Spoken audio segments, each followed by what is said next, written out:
Hello everyone, Install Easy here. Today we're going to show you how to quickly install Driver Easy on your Windows operating system.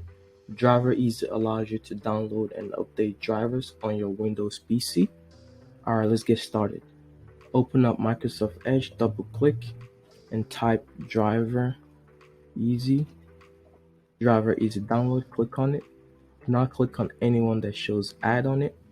Keep scrolling, and here is the official one, the official website. Click on it, and they do have a free and paid version. Let's download the free version. Just click download Driver Easy now, and we're going to wait for it to download. Okay, it's done. We could run it from here. However, close this out, go to your folder, click on downloads, double click Driver Easy setup, permissions, yes to grant it, select your language and click OK. And you have to have a check mark on this, and then click install now and click launch now.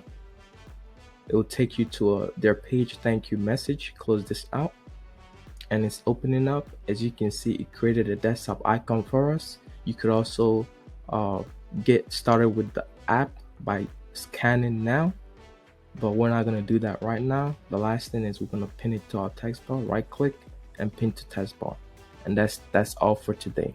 Leave a comment on installs you would like to see on this channel. From the team here at Install Easy, see you next time.